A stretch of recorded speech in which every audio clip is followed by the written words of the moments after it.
Firstly, NATO is the single most effective military alliance the world has ever seen. And it has kept us safe for many decades, and we are fully committed to NATO. Secondly, that whatever the pressure on me and others, whatever the noise, I'm going to act in the British national interest in all the decisions that I make.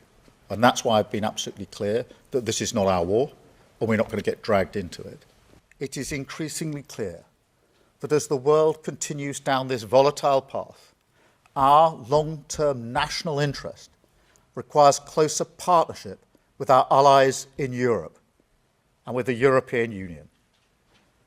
Now we have made progress on this front, on agriculture, electricity, emissions trading, and more. It's in our interest to have a strong relationship with the US and with Europe, but I do think that when it comes to defence and security, energy, emissions and the economy, we need a stronger relationship with Europe.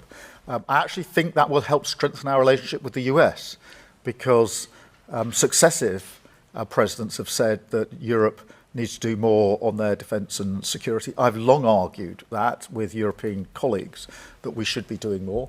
And that's not just, for example, on defence spend, although it is on defence spend, it's also on how we spend, how we collaborate, cooperate, cooperation on defence, security. I think there's no doubt, unfortunately, after this conflict is concluded, we are going to have to re-examine that relationship. We're going to have to re-examine the value of NATO and that alliance for our country. Ultimately, that's a decision for the president to make, and he'll have to make it. We're going to finish the job here. As I said, we're very, very close to achieving our objectives on all of these things that I've outlined. But I do think, unfortunately, we are going to have to re-examine whether or not this alliance that has served this country well for a while is still serving that purpose, or is it now become a one-way street where America is simply in a position to defend Europe, but when we need the help of our allies, they're going to deny us basing rights and they're going to deny us overflight?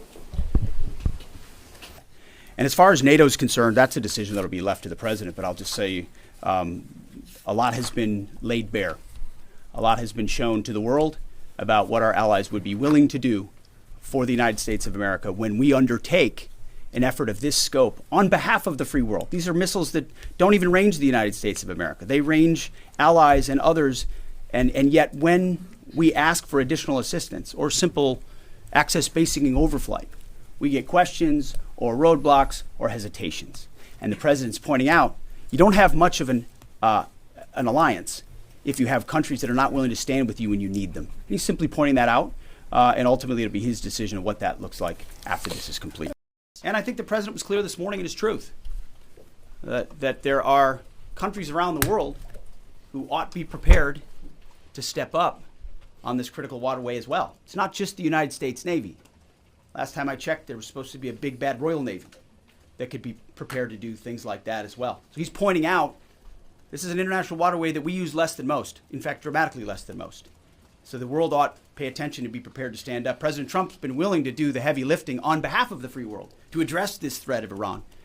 It's not just our problem set going forward, even though we have done the lion's share of preparation to ensure that that strait will be open, which is an outcome the president's been very clear on.